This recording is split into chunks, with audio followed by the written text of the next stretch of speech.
Hey, everybody. I'm really excited for this conversation today with a true innovator in the infrastructure space at Gcore, a company that's really fascinating and multidimensional. And we're going to dive into a topic that I'm intrigued around cybersecurity and protecting your digital assets without compromising performance. For those of you who haven't heard of Gcore, maybe we'll start with some personal introductions first and then dive into who is Gcore and the topic of the day. Michael, welcome to the broadcast. Maybe introduce yourself and your mission and team within Gcore. Thank you, Ivan. Thank you very much for this invitation. I am a pre-sales engineer within the Gcore. I'm responsible for all the technical aspects for the security products, especially web application and API security. So I'm the guy in between all of our architecture and engineering teams and our potential and our current customers and our business partners, resellers, and security service providers. Welcome, and you're in Poland, beautiful country. Get ready for winter, as we are here in North America. That's winter's coming. Itamar, on the product side, maybe introduce yourself and your background as well. Yes, my name is Itamar. I joined Gcore almost 1 year ago, and I was leading the WAP solution from StackPath, and I'm managing the product on all of its aspects, both technical, commercial, marketing, everything, end-to-end responsibility for the product. So we're going to dive into the product. Maybe for the viewers and listeners, introduce Gcore at a high level, because you do much more than security infrastructure. You have a whole range of offerings. How would you describe your mission these days at a high level? Yes, well, basically, Gcore is one of the unique companies in the market that has a very broad portfolio of product and solutions, starting from cloud solutions, AI, actually, and edge network. And part of the edge network, we have, again, some very comprehensive portfolio as well. We have our CDN solution. I think that we have over 180 POPs over the world, and we are growing. We have machine learning based layer 3 and layer 4 DDoS protection. And we have, of course, WAF that completes this portfolio. WAP that completes this portfolio. That's an amazing offering. And we're going to focus like a laser on security these days and how to secure all of that infrastructure and your customers' infrastructure. So, Itamar, how would you describe WAP and how does it protect websites from various threats without being a burden and slowing them down? What's the big idea behind WAP? So basically, traditionally we have WAF solution, which was Web Application Firewall, protecting a website from traditional, what we call OWASP 10 threats or vulnerabilities.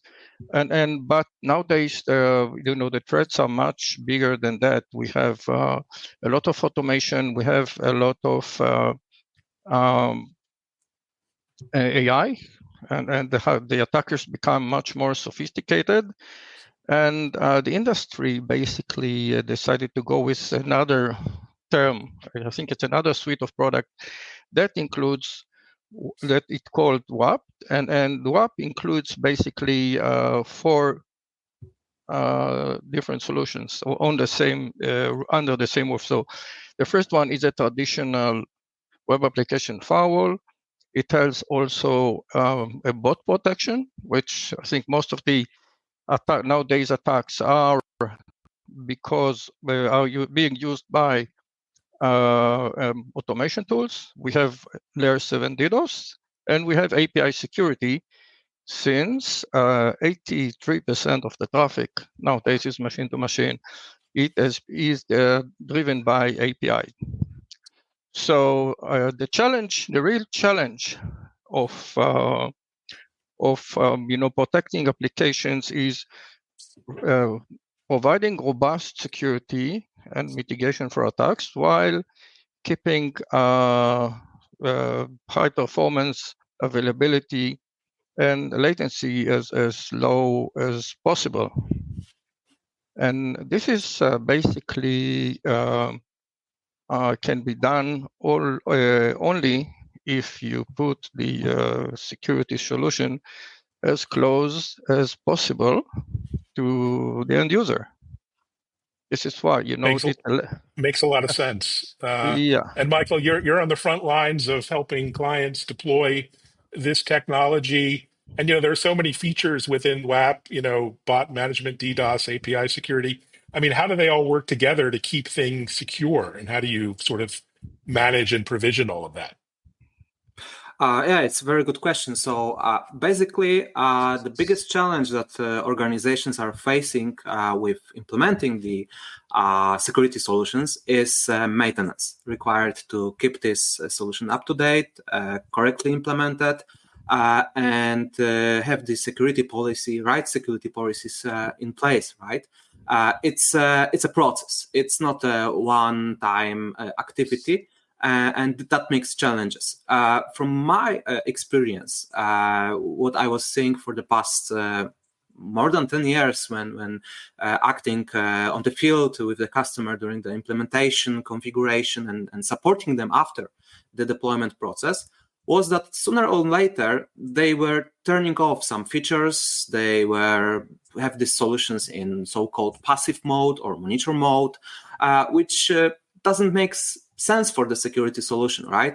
They are sophisticated. They need to be correctly maintained, and they also need to be implemented in the way that they will not affect the business. And this is the biggest challenge that I was facing for the past years. And this is something very unique to Gcore's approach and those components that you have mentioned. Thanks to that, we are also the company which is experienced in the field of the artificial intelligence and creating this type of mechanism. We are empowering our solution with this type of automation, with way of seamless integration, which means we are near zero false positive rates. We are able to implement on the production environments without affecting the end users' experience. It's crucial nowadays to keep the business running as well, keep this business secure.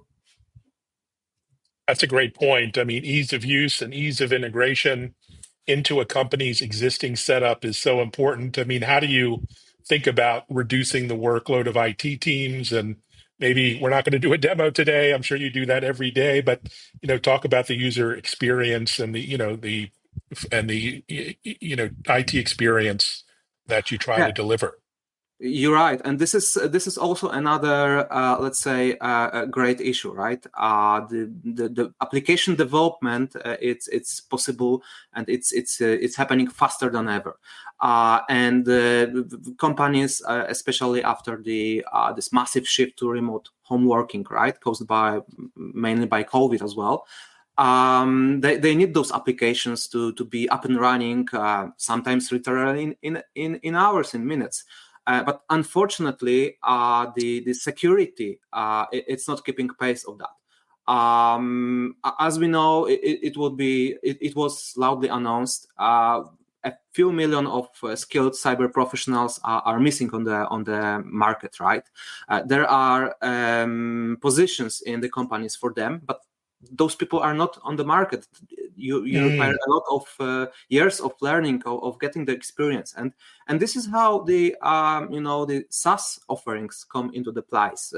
The vendor with very experienced team, with our great engineering and with our experience within the AI and security areas, is taking the teams to manage the solution, to develop the solution, to maintain, and to provide to the end customer as a ready product, right? The customer, the potential organization, they don't need to have this overhead for finding the right people, to hiring them, and to maintain more and more security solutions in place, because the threat landscape is still evolving, right? Yeah, evolving. And I know, Itamar, you've seen many decades of this evolution. Sorry, I'm not Yep. calling you old, but you've seen it all as the product owner. Maybe talk about what you're seeing when it comes to things like DDoS getting more and more aggressive. Massive attacks. API security is becoming just critical for those developers. I mean, talk about some of the threats that you're on the front lines of. Yeah, this is a constant race between us Mhm. and as security solution providers and the attackers, where they become more and more sophisticated, and they use the same basically capabilities that we are using as developing solution developers. They're using a lot of automation, which is abundantly available on the internet. They're using AI, they're using bots. And I think one of the biggest challenges is, and they're basically are getting very good in hiding. And this is one of the biggest challenges in these kind of a DDoS attacks, especially layer 7 DDoS attack. It is to identify the attacker and to mitigate the attack and distinguish the attacker from good traffic. Good users that are, let's say, go to e-commerce site and try to buy something. And you can take it as example the Chinese Beichor days or Black Friday. We have peak of traffic, and it is with traditional solutions, it is very hard to distinguish if it's a peak of real traffic of customers that are want to buy something, to make a transaction, or an attack. And one of our unique strengths point of our solution is that we use, to begin with, it's not something that we add to the product. It is a base, it is a core capability of our product. We use AI and machine learning to analyze the behavior of the traffic. Wow. And we go very deep into the traffic and distinguish between good traffic and bad traffic, and we keep history of basically of IPs and of IP addresses, and we give them a rating. Okay, we give them reputation. So there might be that there was an attacker that used this IP and he did a different attack, but it is already had some, bad rank in our system. And now he's doing something. So we increase his rating and we increase his rating. So in this way, basically, we are being able to deal with all of these attacks, distinguish the attackers from the big crowd of good users, and mitigate them, block them, without affecting the availability of the site itself. The business keeps on running, and all of these attackers go to some black hole, and they stay there for a long time. That is amazing. Wow. Yeah. Differentiating between the good bots and the malicious ones. And Yeah. I also see here you guard against zero-day vulnerabilities. That's Yes. increasingly a challenge. How do you stop these threats before they, We they are get into the headlines? Yeah, we're doing it in the same way, basically. You're using our machine learning and behavioral engines, and we detect anomalies in traffic, and we detect if it is, since we collect a lot of data, we know if it is good transactions or attacks, and we have what we call security insights. Okay. And we trigger an alert to the user and say, okay, you have some suspicious behavior here. It's better if you turn on these and these policies. And normally it solves the problem. Some by the way, of these attacks are mitigated automatically using this IP reputation mechanism, IP reputation and client identification mechanism, where we already have the footprint of these attackers, because most of the time these are the same users and the same coming from the same regions, and we have already the footprint in the system. So we shut them down for every attempt of or every anomaly. And we block these attacks even without the user being aware that we mitigated it. Yeah, that's phenomenal. And Michael, you're on the front lines of helping customers and partners address these challenges. What do you see with a typical deployment? I mean, what challenges do customers typically face with these kind of solutions? And how long does it take to implement and get into production? So with Gcore's platform, with Web Application and Firewall protection, I would say API protection, I would say it is possible literally in a few minutes. Wow. Okay. I wasn't expecting that. Yeah, it's like during my daily activities and during the presentation with the customer, I'm starting asking them, okay, I can show you something on my lab environment, or we can just go and deploy some new protection layer for some just new, let's say, vulnerable web application. There are some, web applications that you can use for playing, for testing, or verifying the value of the security solution. But what is also very important to know and remember about the practical aspects of implementation, it's that not everything is well known to the end user of the application, of the system, of this part of infrastructure that we need to help them to secure. There is, for example, the term, very, very interesting term of shadow APIs, right? API is application programmable interface, which means they are often used to, they are not exposed to humans, they are used on the layer application talks to application, right?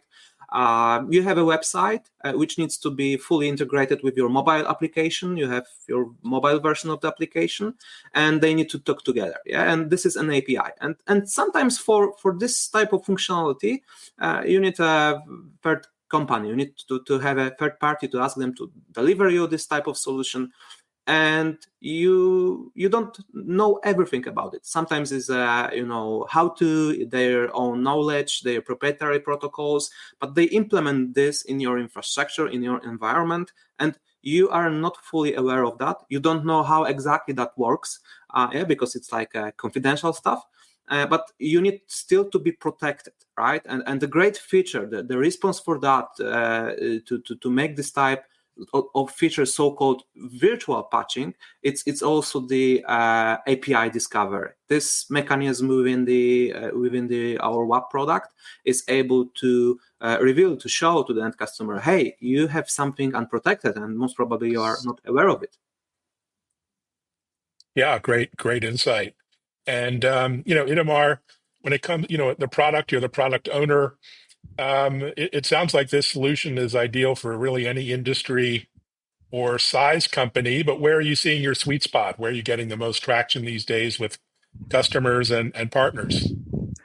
Well, I think it's mainly concerning, enterprises, governments, e-commerce, and one of our unique and key selling points is that our entire solution runs on Gcore Cloud, as we are a cloud provider, and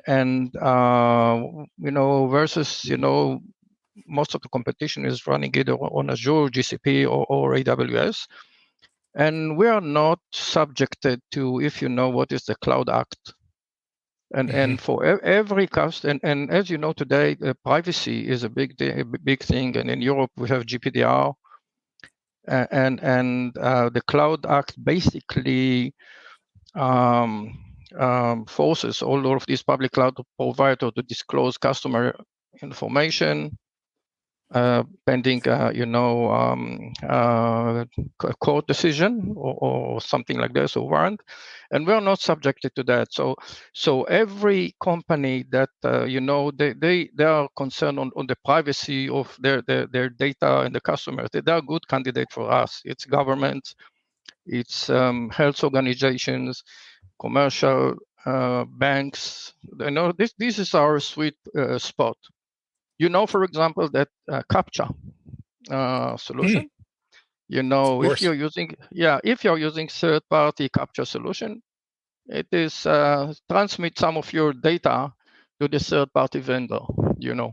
So we Wow. don't have, so we don't have that. So everything is homegrown. Everything is on our private cloud, and we are responsible. And one of our key, advantages is that we are a very agile company, and if it is required, we can deploy a data center wherever the customer asks us, and we are kind of free from all of these kind of limitations.